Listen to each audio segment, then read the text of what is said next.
guys, welcome back. You have just tuned in to episode number 7. And you already know the goal is to break the image of tradition while showing the beauty of walking in wisdom, bringing the raw and keeping it 100. While Christ at the center, you're either going to hate it or love it. You have just tuned in to Hate It or Love It. I am your host, Vanessa, a.k.a. Silly V, Pyum Pyum Pyum. And this is my co-host, Clarissa Bell. And we are going to be talking about some changes. What type of changes? The climate change. It's just so ridiculous. You know what they say, what good intentions pave the way to hell. Oh, yeah, I got that. Yeah, you did. Yes, the road to hell is paved with good intentions. Damn it, I still said it wrong. No, but you almost nailed it, like in your own way. Right, you know last time I was like, we're going to talk about hell. So since she mentioned it, we've made this video like 4 times already, so we're really hoping that this one is just it. Yes, and I'm going to try my best to say the same things and beat your bird. Yeah, you and I both. But with that, let's roll on to the first clip. Hit it, Billy! Mao Zedong. He inspired near godlike worship among hundreds of millions of Chinese. As the hero of the peasant-backed revolution in 1949, Mao took over China, promising to bring power to the people through communism. He presented himself as the perfect leader. But there was a dark side. The early years of his communist regime would see some 3 million political dissenters put to death. But the toll from his strong-arm tactics pales in comparison to the Armageddon he unintentionally caused, a government policy gone disastrously wrong. These pictures represent but a tiny fraction of the millions who died during the Chinese famine of 1958 to 1961, the worst the world has ever known. Estimates of the dead range between 30 and 40 million people, as if the entire state of California had been wiped out. The famine and its deaths were the direct result of Mao's so-called Great Leap Forward, Mao's relentless push to increase steel production and simultaneously organize farming into mass communes. Another part of the plan involved rapidly increasing agriculture output through crop experimentation. In the West, most of these techniques had proven to be ineffective, if not detrimental to yield. The peasants, having tilled the soil for generations, privately dismissed the practices as useless and ridiculous. However, they also knew that anyone who publicly criticized them would be denounced as a counter-revolutionary or capitalist and rehabilitated through publicly humiliating struggle sessions. Less than 2 years into the Great Leap Forward, it was clear an economic and humanitarian disaster was unfolding. An estimated 30 to 50 million people died of starvation in the Great Chinese Famine. Hundreds of thousands were also executed or beaten to death on the communes after being denounced as rightists or counter-revolutionaries. It could be for the petty crime of stealing food for their starving family or simply questioning local officials. Urban populations fared much better than rural populations, but starvation did hit cities too. During the Great Famine, thousands of cases of cannibalism were recorded in official reports. There are plenty in the archives. I know of one case in Gansu where people ate their own dead relatives. The mother, before she died, said to her daughter, "There's nothing left of my body to eat. Just my heart. When I die, you can eat my heart." And that's what happened. When she died, her daughter ate her heart. But she, in turn, was eaten a few days later. To keep the news from spreading, peasants were not allowed to leave their areas, even to beg. Even though Communist Party officials, engineers, and experts could see the madness of Mao's vision and the tragedy unfolding, few dared speak out. After the violent anti-rightist campaign in response to the 100 Flowers free speech movement, they knew the cost of questioning Mao. The famine lasted 3 years. An estimated 30 million people died. Mao's revolution, fought to give the Chinese people a better life, had helped create the largest famine in history. Oh, man. the things that they did to their people, you know, and it was like the slogan was so great. Mm-hmm. The Great Leap Forward. Mm. Right? Like, who doesn't want to leap forward greatly? Right? Socialism is how we're doing it. It's totally different, though. It is. And I know that they had the Great Leap Forward, but we have Build Back Better. It's so different. Right? Build Back Better Biden. Right? You think that's a surprise? That is a B? It's like, what would a woodchuck? Yeah, that's what you're are you right. talking I say about? every time. I'm going to say it every time. That No. part was like, I'm going to make sure I say it again. No, but on a serious note, you know, they promised their people freedom through capitalism. We have politicians here in America promising freedom and liberation through socialism. Right. They had the Great Leap Forward. We have Build Back Better or the Green New Deal. And these are policies which Mao Zedong, he admitted that the famine was man-made, number one, and two, that it was all done by policy. It was the policy that he put in place that put these people in this position. Now, good intentions, absolutely. Right. You know, you wanted to lead your country, you wanted the best for your people, but it ended up turning into something else. And I see the same thing happening here in America. And then how he separated the people and put them in different communities. Absolutely. Come on now, just so you wouldn't see them. Yeah. It's almost the same thing they're doing on the internet. Absolutely. So it's like, if you have certain things that you're saying, they're just going to just take your account right out. Just take that out of here. Yeah, misinformation, you know, disinformation, all of that good stuff. But that's what they did. They gave land to the people. And when they felt like, yes, this is a good thing, then a few months later, they're like, okay, you got to sign that land back. And then they threw them all onto these different communities. Like they were all packed in and they weren't allowed to speak to each other. They kept them locked in there so that they couldn't hear from one another how bad it was. And it was only those that had the money that was able to get out. They could see that this was like spread throughout the country. They're like, I got to get the hell out of here. But once they got out, it's like, wait a minute, where is there to go? You know, and honestly, it would be really interesting to go down that rabbit trail and see what led up to that. Like before the Great Leap Forward, what was before that? You know what I mean? Because when you talk about that and we watch that video, there was something before the Great New Deal and all this extra stuff. Like we had COVID and all that. And that led the way to being like separated. You mean the steps to the like, isolation? I just wonder, because the reason that we all don't talk to each other is because there was like this whole distancing and, you know, you can't come over grandma's house and you can't go here, you can't go there. And I think that subconsciously, some people don't really visit each other as much, or family doesn't really get together as much now than they did before COVID. Yeah. And I see a lot of similarities, like what you're talking about, like what took place during COVID. You could see a lot of that and what was going on in China.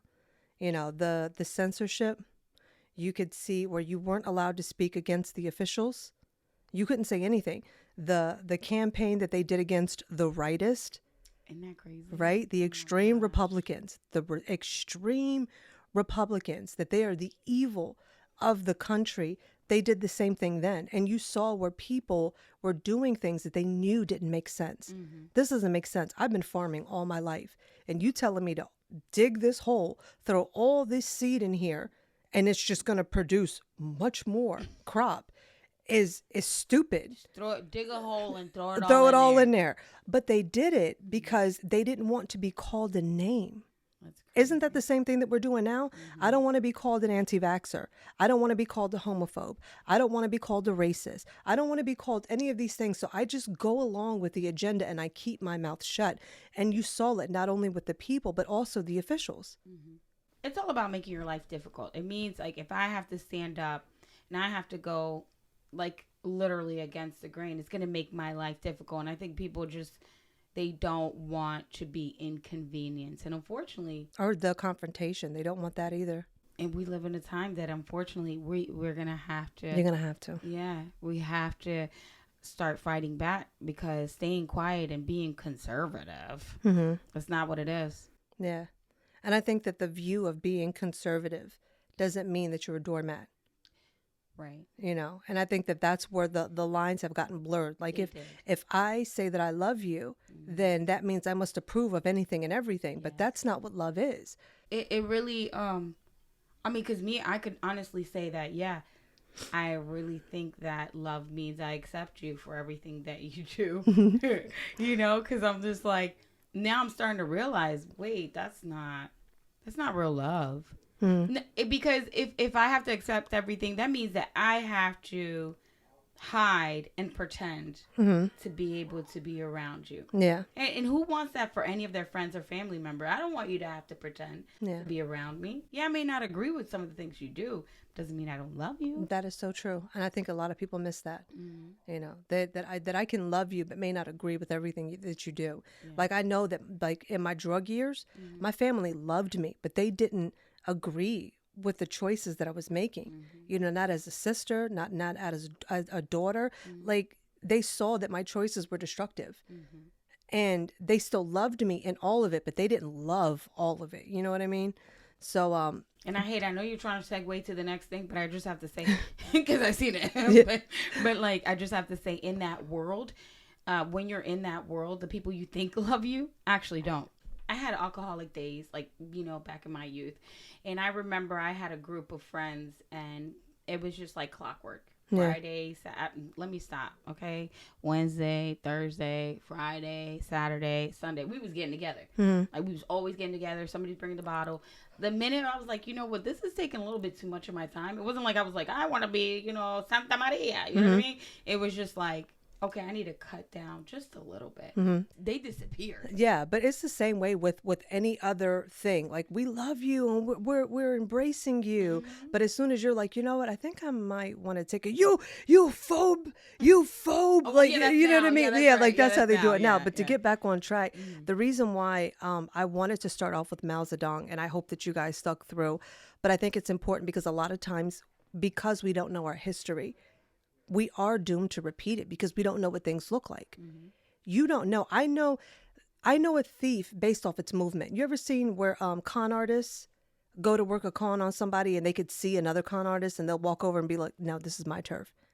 And the dude would be like, what are you talking about? You know why? Because real recognize real. Oh, yeah. You know, it's not, the patterns remain the same, even though there's different players. So you can look through what has taken place in the past and you could say, okay, this checks out, this checks out, this checks out. And it's like, this is exactly the same. We're getting ready to do the exact same thing. And so I know that as far as when it comes to wars and rumors of wars, we don't look at climate change as actually being a war. So I'm going to break off into the next video that shows that's exactly what it is. Joe put the country's climate targets into the context of a war. As president, I have a responsibility to act with urgency and resolve when our nation faces clear and present dangers. And that's what climate change is about.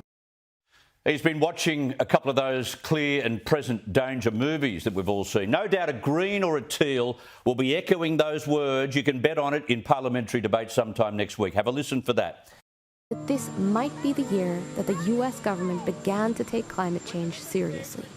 In early August, President Joe Biden signed into law a spending bill that, among other provisions for healthcare and tax reform, will commit almost $370 billion to tackling the climate crisis and reducing the carbon emissions of the world's largest economy. This bill will kickstart the era of affordable clean energy in America. It's a game changer. It's a turning point, and it's been a long time in coming. Can you tell us what this is and what effect climate change has on this phenomenon? Well, we can come back and talk about climate change at a later time. I want to focus on the here and now. We think the rapid intensification is probably almost done. There could be a little bit more intensification as it's still over the warm waters of the eastern Gulf of Mexico, but I don't think we're going to get any more rapid intensification. If you look here, you can actually see, pretty interesting for your viewers, you can actually see a second eye wall forming around the inner eye wall, and that's basically the second eye wall has overtaken the original eye wall, and that should arrest development. So listen, I'm just trying to get that. You said you want to talk about climate change, but what effect does climate change have on this phenomenon that is happening now? Because it seems these storms are intensifying. That's the question here. I don't think you can link climate change to any one event. Okay. On the whole, on the cumulative, climate change may be making storms worse, but to link it to any one event, I would caution against that. Okay, well, listen, I grew up there, and these storms are intensifying. Something is causing them to intensify. Climate change, right? I know it is, right? No, it's not. It's climate change, right? But listen, I know you're saying all that, but I know. Is it because I live there? Right. So it's all the climate change, qualifications right there. Well, I mean to. Yeah. No. No. I don't know. Like, I don't know people, right? But like, I always try to see if I can like gauge body language and things like that. And I really feel like he looked pissed off. Like, I'm telling you about what's happening to these people in Florida, and you want to talk to me about how you can pin this to climate change. Right. And I know them people, if anybody knows they're full of shit, is them. Yeah. Because we don't study, the clouds and all this extra stuff. So they study all these things in order, right? Isn't that the whole premise on how to track? You have to know the science and all that. So I'm sure they're like, this fucking climate change. Here we go again. Especially if that's your field, I could imagine. Right. Yeah. Like, because you study it. And it's off of everything that's happened. So if anybody knows, it's them. So if climate change was real, they'd have been coming out and saying this a long time ago. He's like, listen, I'm just trying to tell you about the eye of the storm. Yeah. I think it's another eye. It's going to be really bad. But wait. I know But you it were does talking about climate change, but. No, but to go back to it, it's really sad because they're talking about climate change and he's pushing policies and they're naming things like the Inflation Reduction Act, where all of this money is going to help, but it's not helping inflation at all. It really is the Green New Deal in camouflage. You know what I mean? So we're printing more money to attack the war on climate. Wow. And this reminds me back of the scripture where it says that how can you say that you love God when you can't love your brother whom you see? Right. So how can you tell me that you're going to attack the climate with money, right? But you can't even attack inflation. Right. You can't deal with that. Right. You can't deal with the homeless. Right. Like you were saying in the video 3 or 4. You can't deal with the homeless. You're not helping out with anything that's actually. Now you stole my stuff for when we talking about fucking this. Oh, my bad, but it was a really, really good point. Yeah. All this stuff that's in front of us that we could be dealing with, mental illness, all types of stuff. Instead of us dealing with that, you want to attack something that we can't see, come out with policies that are going to put us back in the same position of Mao Zedong, where we are pulling things away from people that they need. Now, again, I don't have an issue with you having a care for the climate, but you can't pull away from one without establishing the other. Right. It just doesn't make any sense because you're only asking for trouble. Now, I do understand that if once we build natural resources as far as energy, that the more that we build on that, the more we pull away from gases. But you can't just turn everything off without having something to actually turn on. That's true. And then it's like, you guys haven't solved any consistent issues that we are having, like what in the last 20 years, issues that have never even been resolved. And now you're going to come up with a whole new thing to be like, this is what we're going to work on. And this is the reason why you should vote for us. Because we're going to attack climate. Yeah, forget poverty, forget depression, forget drug overdoses. Forget all that. Forget all that. Climate change. That's your problem. All right? And the reason why this is important is because everything that they have done, it comes all through hypnosis. What happened now with climate change and these extreme warm waters, it's almost, it's happening all the time. This storm, in a way, is kind of bad news for the people that are still trying to deny climate change as a factor. Florida Republicans deny climate change as a monster storm barrels towards the coast. This will be a first-time test for how you adapt to these new, stronger storms on a warmer planet as a result of climate change. The threat exacerbated, of course, by climate change. Republicans are denying climate change. Here's a little hurricane your way. See how much you can deny it then. Like, that is a spit in the American people. No, it's not. That's letting no crisis go to waste. Of course. And then you got people in places that are not going through hurricanes. Like, yeah, that's what you get, Republican Floridians. Like, last time I checked, independents, liberals, Democrats. People. Just say people. Well, really, I don't even know why in that news portion that a party even had to be mentioned. Mhm. That's how you keep the divide, and that there should teach you guys that they don't care about us as people, because Republicans, whether they deny whatever you saying they're denying, they're still going through a hard time, and instead of trying to help them, you're gonna kick them while they're down. Yeah, but they did the same thing during COVID. Yeah. You know, the vaccine deniers and you know, I guess they called them anti-vaxxers. Anti-vaxxers. But that's all they're doing. It's the same thing, but it's a ministry where they're constantly repeating the same thing and hoping that you catch on to it. Oh, yeah. You know, they want you to believe that this climate thing is so absolutely dire. Well, you hear something enough, you're gonna believe it. Oh, that's true. Yeah. Whether it be positive or negative, whether it be truth or a lie, you know, you listen to it enough, it'll get down in you. Anything you like, if you listen to a certain amount, you're gonna have fruits of that. Yeah. So if you're listening to gangster music all the time, and then somebody comes at you, you just want to punch them in the face. Sorry, that's the fruits. You know what I'm The fruits of the seeds that you've been planting. There yeah, I we could go, take that. right. Yeah. But the reason why this is important is because if he's coming out and he's saying we're now doing this war on climate, okay? And then the media, the ministry begins to repeat it. Bruh. And then as long as we can get the public to believe it, then that gives us the right to push the policies that we want to move forward. So with that, we're going to roll into Gavin Newsom. We're going to roll into Gavin Newsom and the wonderful, brilliant, big brain policies we got going on in California. The Hyatt power plant had to be shut down, first time in history. We encourage you, before you leave home, if you can turn those thermostats up to 85 degrees. That would also help reduce demand, particularly with so many of the automatic thermostats that we all have and enjoy. We want to make sure, again, we're not using unnecessarily and consuming unnecessarily too much electricity. Mega drought means less megawatts. So on a supply side, we're challenged by these extremes, and on a demand side, not surprisingly, people are turning up the AC. People understandably are trying to escape the heat. Your whole thing about the climate change. Oh, gee, climate change. I'm not even going to go and argue the scientific argument. I'm not. Your solution right now is to tell me we stop all carbon emission, we stop all fossil fuels right now. Right now. But Jordan, what does that mean if we did that? What does that mean if we did that? It means poor people will freeze in the dark and bake in the sun while they starve. Thank you. You just signed a death warrant for 1.3 billion people. Ethan, if the power grid can't handle these cars charging, along with the day-to-day energy needs of residents, how does the state expect to handle the EVs of nearly 40 million people, the population of California, in just over a decade, in 13 years to be exact?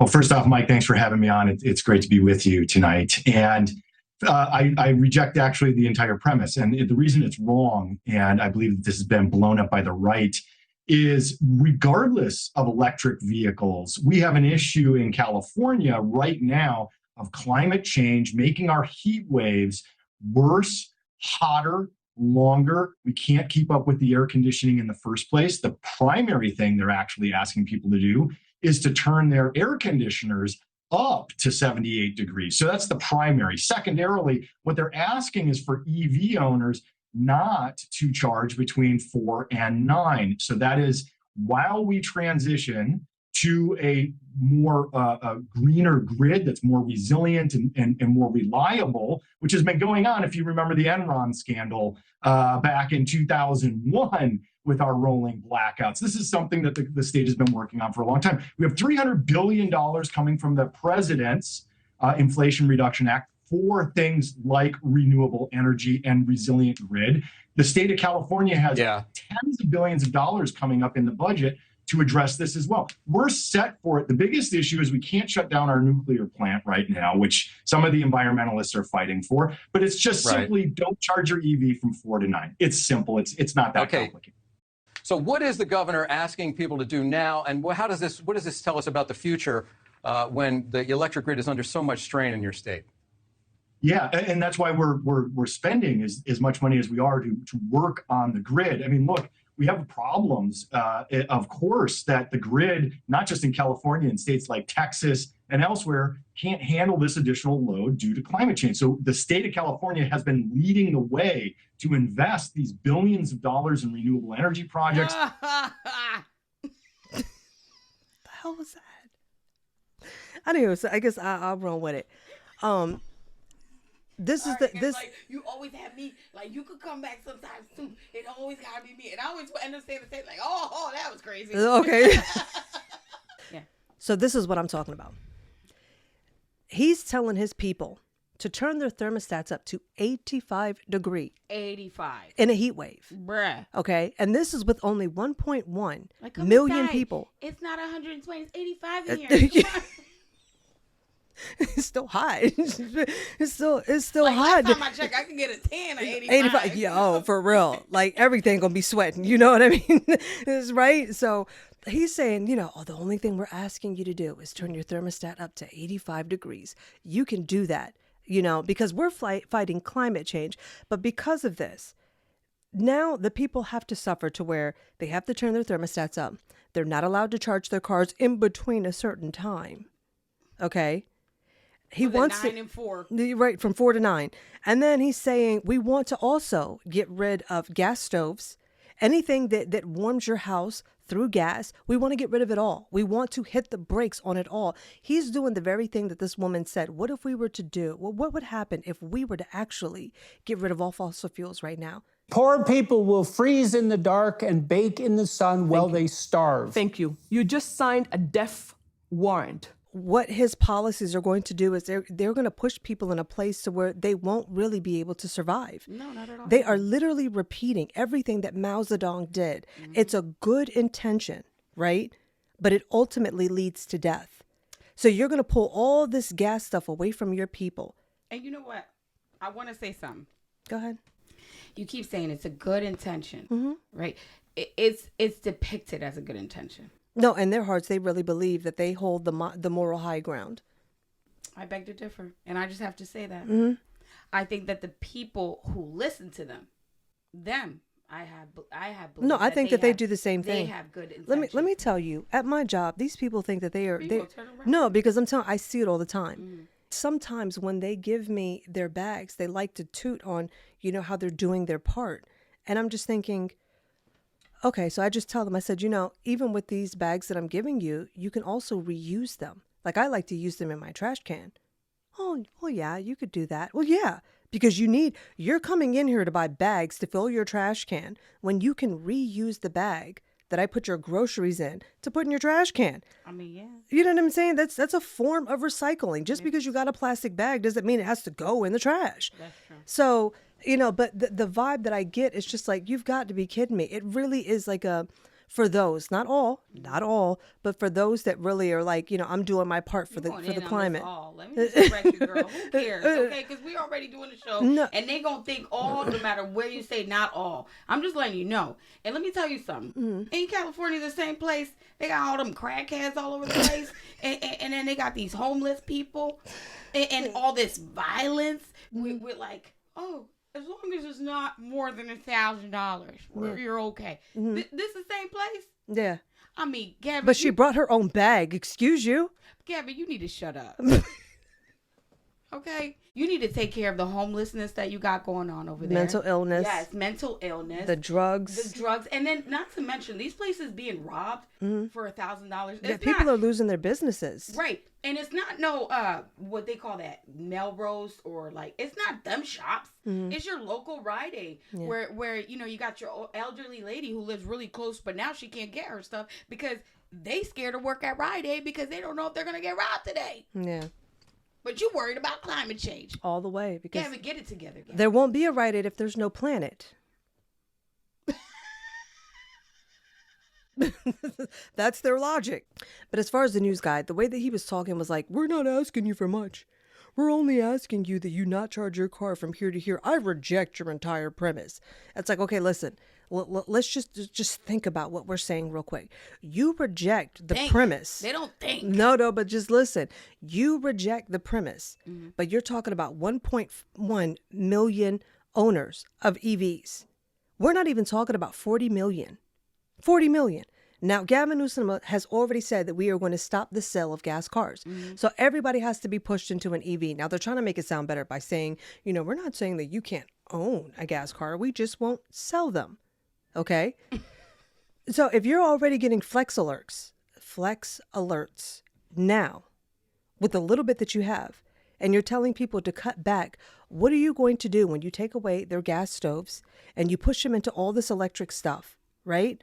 But then you're telling them that they can't charge their cars. How are they going to get to work? How are they going to feed themselves? How is any of this going to work at all?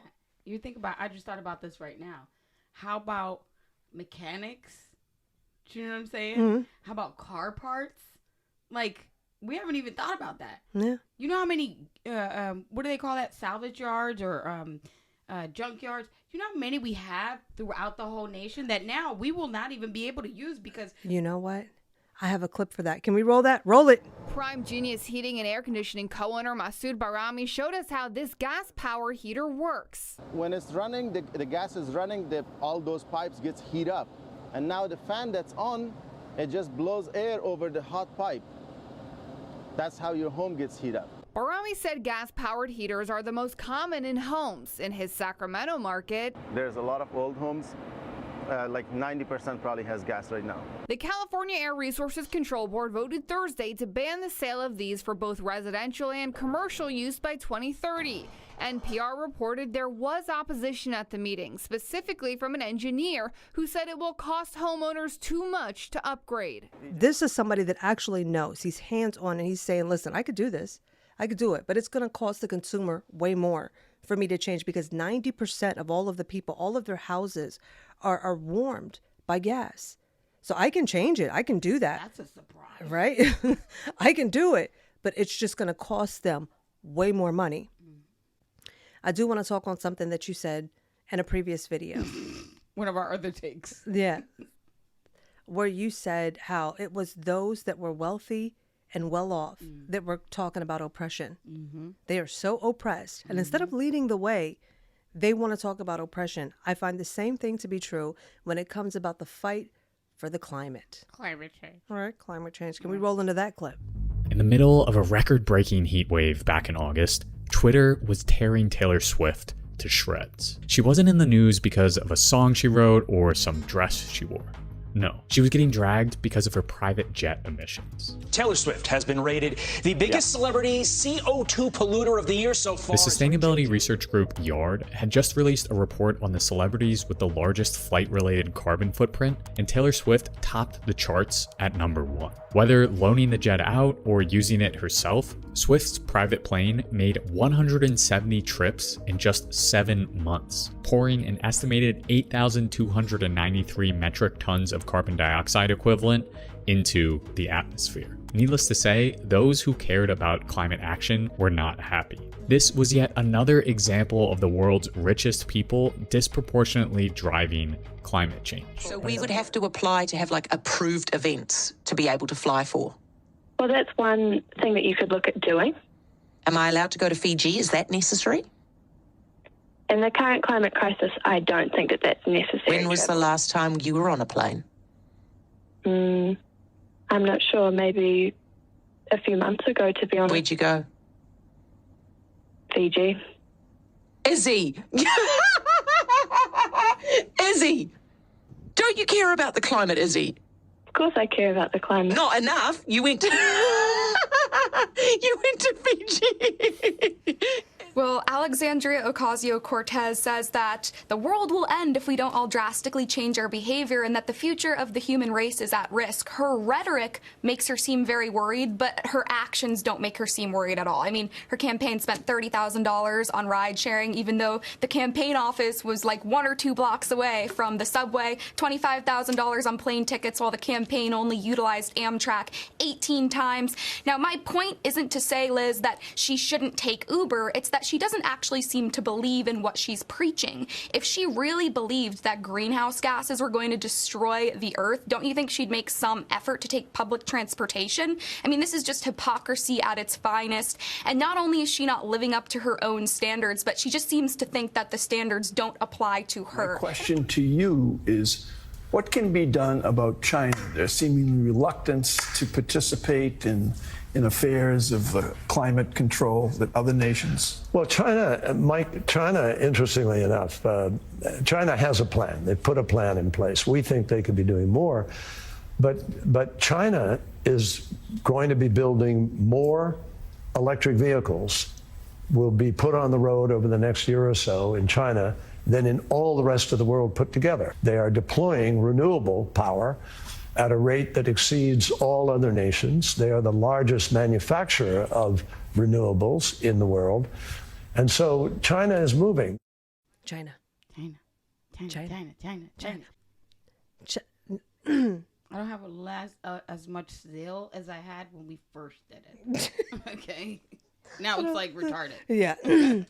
You know, as a matter of fact, I'll just throw that clip in just for pleasure. You gonna have me joke? China. And it ain't Panda, it's China now. China.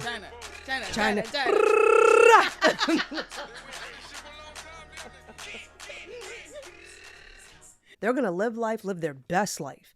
You can't go to Fiji, but I will go to Fiji. Easy. You know, you can't go, but I can go. I'm going to say how your car is damaging the planet, but I don't mind getting on my plane and flying all around the world. It was holiday. No, but I mean, even with Taylor Swift, like the whole thing, and it wasn't just with her. All of these celebrities, every single last you know, one. they, you know, AOC talking about how the planet's going to end in 9 years, can't even walk 2 blocks. Right. And this is what I was talking about earlier, that what you truly believe, you will always act out of what you truly believe. You will never do anything contrary. The only way that it becomes contrary is when it's a lie. Yeah. You can't tell me that you care about the planet, but you can't walk 2 blocks to save the planet. Well, There's no way. Everybody wants her. Oh my gosh, you went right back to that. She won't be able to walk. No, but these are the people that are leading the charge. Hypocrites and liars. Yes. That are going to say that you can't live, but I can live. Right. You can't travel, but I can travel. Right. You know, you can't drive your car, but I can fly my plane. Plane. You know what I mean? Right, a plane. A plane, okay? And not no like I'm getting first class. No, you have your own private jet that you're just flying willy-nilly everywhere. Yeah. And you're like, I want to save the planet. Yeah, and you were the evil one for Not driving me. your car. Not me. You. You, single mom who has to go to work. Not me on my plane, but you. Mm-hmm. And what irritates me most is how John Kerry is going to get on there and praise China. They release the most CO2 emissions than any other country.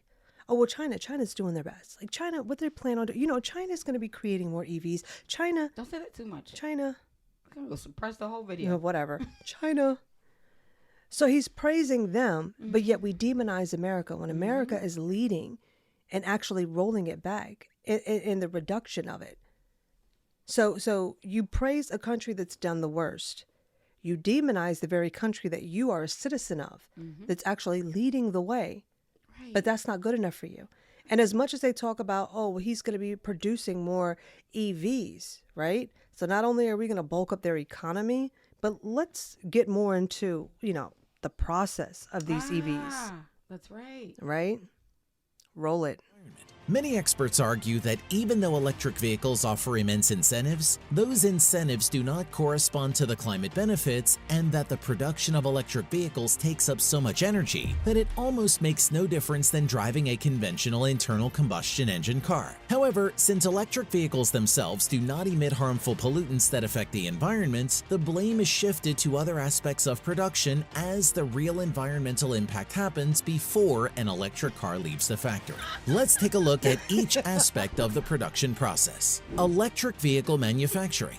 The process of making a car begins with raw materials being extracted, refined, transported, and then manufactured into several components that will be assembled to produce the car itself. However, the manufacturing process is very similar in both conventional and electric cars, but the emissions from electric vehicles are higher. Why is that? The process of manufacturing the batteries used in electric vehicles results in substantial environmental impact. The parts that make up an electric vehicle contain many lightweight materials, and these materials need a lot of energy to produce and process, such as aluminum and carbon fiber reinforced polymers. Also, the manufacturing of electric vehicle motors causes a significant environmental impact. Typically, electric vehicles use two types of motors: permanent magnet motors and induction motors. From their names, induction motors do not use magnets, but permanent magnet motors do.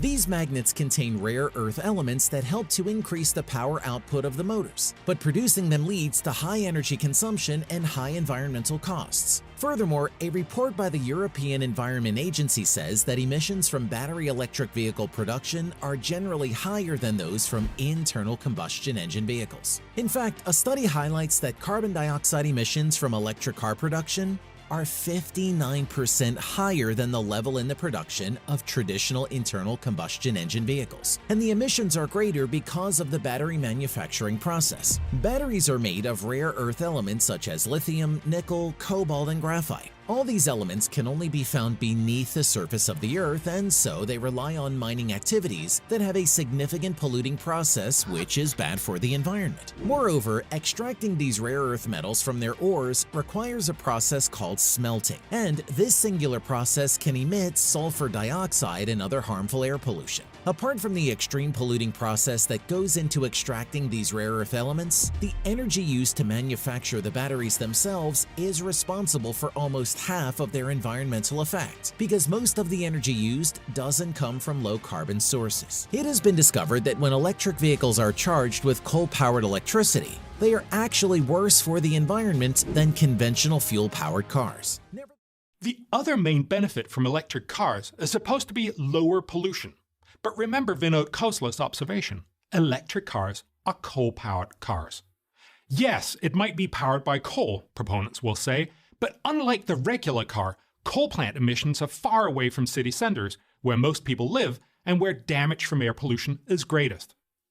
However, new research in the Proceedings of the National Academy of Sciences found that while gasoline cars pollute closer to home, coal-fired power actually pollutes more, a lot more.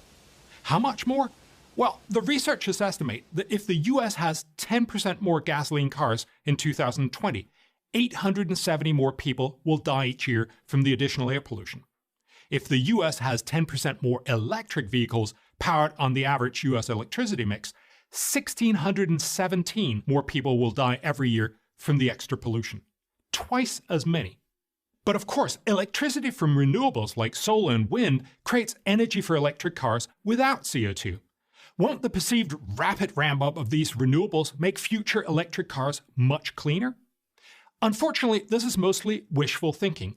Today, the US gets 14% of its electric power from renewables.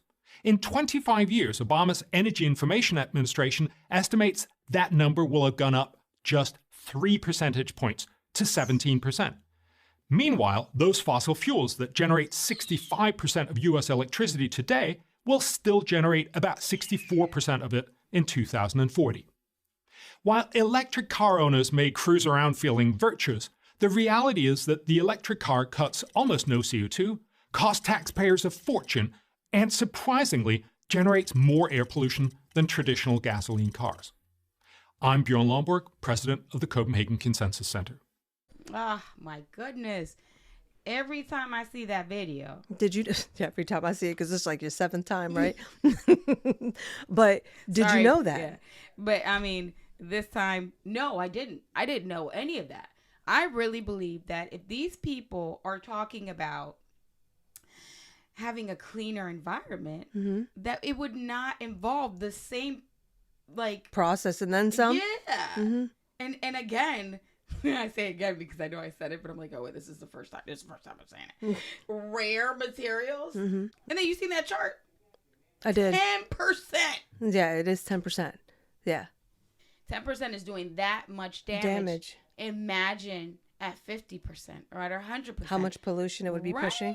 Because if you're saying, because the scale or the graphs that they produced in the video was just that it was around the same amount every year, amount of people that died off that. And you're willing to increase it.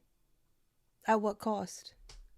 Because we're talking about it only being 10%, and I get stuck on, like, there's certain things I just get stuck on, you know, because it's not even the full potential of it. It's pretty much what it is, because that's just 10% increase. What about a 50% increase or 100% increase? Yeah, that's a lot of deaths.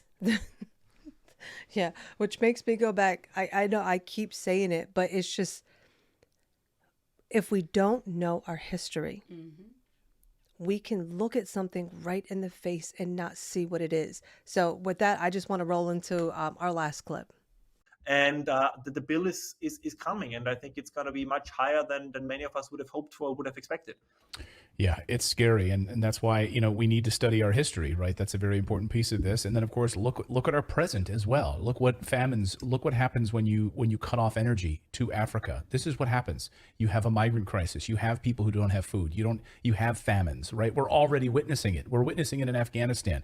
So we don't have to go very far to see what humans can do. And this is a man-made crisis. I think you and I probably agree with that 100%, that this is man-made. No, look at it. I mean, because this is also something you alluded at the beginning, and I kind of want to support your point here. We have allowed ourselves to be trapped by idiotic, and I'm not somebody who curses a lot, but I make an exception here, by idiotic ideas that were pushed by, you know, for lack of a better expression, very rich people who probably have just a guilt complex because they are very rich. Because that's what, for me, the WEF basically is, in a sense, right? It's a therapeutical institutions where people try to atone for whatever they think the crimes are of them or their cultures by sacrificing all our futures. To give you one quick example for this, because you mentioned Africa, the EU and the United States de facto and deliberately prevent Africa from developing its own energy resources in the name of climate protection. And then when the Africans who cannot develop their own energy are literally starving for energy, and then as a consequence starving for real as well, then we say, well, that's due to climate change. No, it's not due to climate change. It's due to policies that we claim are in the name of climate change. And this is what we do. We hide now, and climate is just one topic here, right? We hide everything. So there are actual lives to be saved, but we don't do it because we, quote unquote, save the planet. It's maddening. And that's the point. It's not to step on you. You don't know your history. So you have fallen into these stupid, idiotic ideas. Yeah. And because they don't know their history, they've bought into it, especially the youth. If anybody don't know their history, it's them youngins right now. You know what I mean? So because they don't know, they say these things, and they are alarming people to, oh, they're deaf, this is what's happening. But these policies that they're putting into place, it's all going to cause a man-made famine. If you look at Mao, if you look at Joseph Stalin, all of these people that killed millions of people, all of it, again, good intentions, but it was a pathway to hell. They did not know, nor do I think that they truly believed in their heart that what they were doing were evil. I don't think that the people that were even turning on, you know, other people in Germany during Hitler's time, that they thought that they were being evil people. But you see it. No, you have to listen. Look at what people did here in America, thinking that they were they were on the right side. No. In my head, I'm sorry. And I know that you get it. I know that you get it. Because but I think it's just evil. To say you can't come in here because you don't believe in this, because that's really what it boils down to. It's not about like mandates or anything. It's about what you believed in. I mean, it doesn't affect me, but they told me I had to do this. I think you're cool and everything, right? But my boss says you can't come in here. Like, you're great and everything. Like, no, but that goes into the part of like where the people became silent. They didn't agree with it, but they went along with it. Just like the soldiers with Mao. They probably didn't agree with what was taking place. And some of them that did speak up against it were murdered. You know, they were executed. So you see that in America. And even looking at videos where in Trader Joe, a pregnant woman, they all went in a group. Oh my gosh, I remember. I know, you right? Yeah. They're telling a pregnant woman, we don't care. We don't care that you paid for it. They were very nasty, but these people honestly believe that they are on the side of justice. They're the loving ones. And I could see that the people in Germany probably felt the same way. I get what you're saying, but it's really hard to wrap my head around. I know. It's wild. Yeah, it's really hard to wrap my head around someone who's not being aggressive to you, right? And pregnant. And you're being mean to them, and you're saying it's because I want to save people. Yeah. Like, to me, it just, like, I get where you're coming from. Oh and no, it's but great, it's the same like, way where they were saying that healthcare is a human right, but not if you weren't vaccinated. Do you remember that? Yeah, that's what I'm saying. Like, there's no way. Like, it's hard for me to wrap my head around that you really think you were doing the loving thing. Like, that's just really hard for me to wrap my head around. I know. You know what I mean? Because for me, I'm okay with you going out and getting a vaccination or wearing a mask or wearing 5 of them. I'm okay with that. I'm great with that. But when you tell me that I can't do what I want and now you're being aggressive and mean to me, I just don't see how that's loving. No, I totally get it, you know, but that's really where they are. They think that they can call you a fascist while they are they're really showing all the signs of fascism. Yeah, and you know, they're we don't mean. yeah, we want your speech to be taken. You have people that were literally celebrating the hurricane that took place in Florida. There's people celebrating that? Yeah, literally, they showed a picture of Mar-a-Lago and was like, Ian, you had one job. You had one job?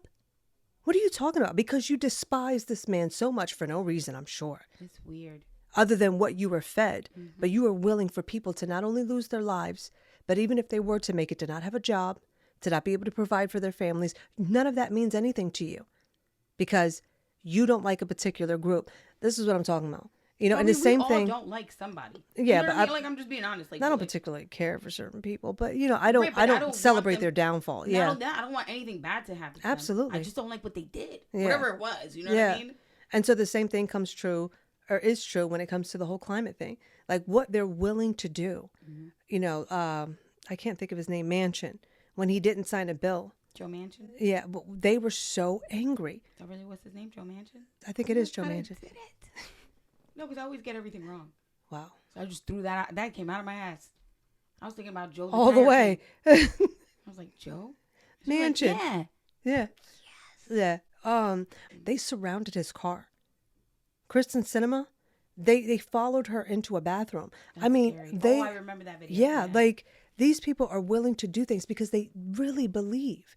But if we go back through everything that we did in this video, you see that it's bad policy that brought about famine and the deaths of millions of people. Okay. Then we're looking at the people that are advocating it that don't really believe it. There's no way that you can tell me you believe in climate change and CO2 emissions, but you're traveling everywhere for no reason. Right. Okay. Right. And then on top of that, you're talking about all of the things that you want to put in place is only going to hurt people. Not only that, the very thing that you're providing doesn't really help climate. And I did want to mention in that last video, boy, did I not know that Africa had that issue. Like, I didn't even know that. Like, I didn't know that other countries had that. Like, this is something that happened before. They're not talking about it. Even the guy in the interview, he was saying that this isn't something that's being broadcasted. But Africa, Afghanistan, all of them are feeling it. You know, you see the migration and you're looking at our borders being busted wide open, you know, with every... It's just busted wide open. Just busted wide open, you know. That you just can't just roll over it. Anywho. Like, you know, when Jesus busted wide open, I'm like, what? Is that how your church does it? Yeah, so everything that we have that's going on is literally all of the ingredients to make this recipe of a man-made famine. It's all there, but we don't have to repeat it. And I do believe that by the grace of God, we won't repeat it. We won't. So the verse that I have for today is going to be out of Matthew 24. And I'm going to start at verse 6. You will hear of wars and rumors of wars, but see to it that you are not alarmed. Such things must happen, but the end is still to come. Nations will rise against nation, and kingdom against kingdom. There will be famines and earthquakes in various places. All these are the beginnings of birth pains. Then you will be handed over to be persecuted and put to death, but you will be hated by all nations because of me. At that time, many will turn away from the faith and will betray and hate each other. And many false prophets will appear and deceive many people.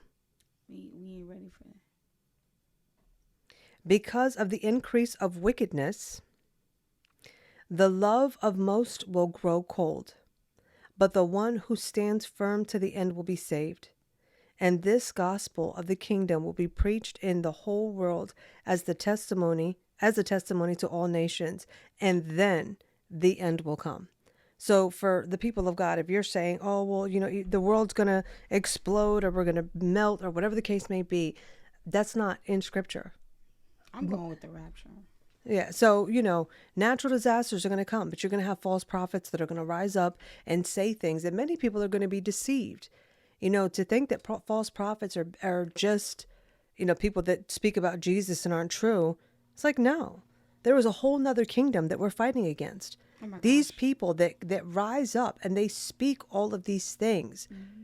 I mean, they're prophets to the kingdom of darkness, but they're still speaking things, whether it be BLM and how Black Lives Matters or LGBTQ or climate change. You pick your poison, abortion, whatever it is. These prophets have arisen and they are speaking their truth. And whatever it is, there are many people, even in the family of God, that have bought into this.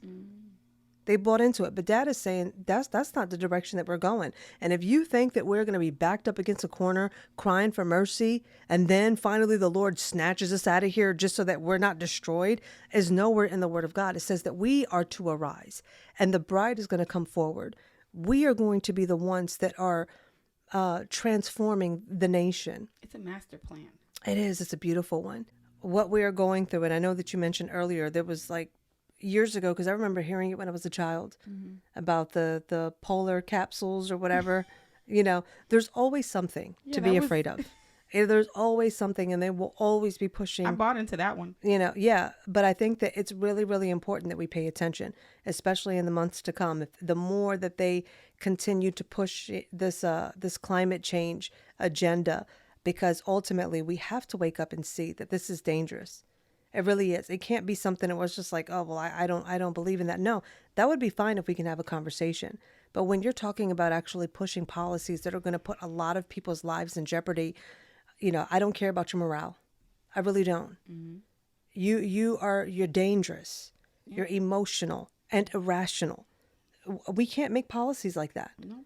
And I understand, and I understand your compassion and your heart behind it. Mm-hmm. But I think that you should go back and do more research and say, okay, listen, would this be smart?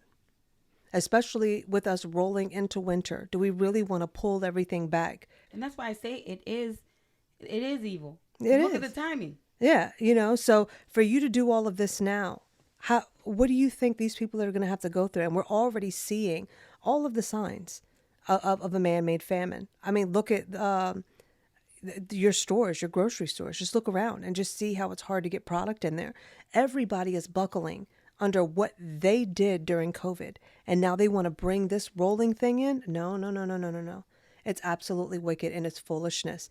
It's stupid policy, and it's going to lead to destruction. So, I mean, no, I don't want to say this is going to lead to destruction. Not by the us. Grace of God. Not for us. We're going to be their fine. intentions, even though they don't know it, that's where it would lead, apart from the grace of God. But yeah, I mean, that's just my final thoughts on that. So when you hear somebody talk about climate change, say, listen, I hear what you're saying, but what's the alternative? Because you can't tell me to pull everything away when you don't have anything established for me to move to. And literally, like I said earlier, there's bigger problems that we have been facing that they don't even want to talk about. Absolutely. To bring something in to cause more problems, because that's all it's going to do. Yeah. It's going to cause more problems. You mean we have high prices for groceries, high prices for gas. Mm-hmm. We have problems in schools. We have crime issues. And you want us to just dump all our gas cars and get electric cars? Yeah, raise our taxes, raise inflation, raise mortgage, everything going through the roof. A stimulus check. Which won't mean nothing in the end. No. Yeah, wages. If everything's expensive, that'll be gone in a blink of an eye. Yep.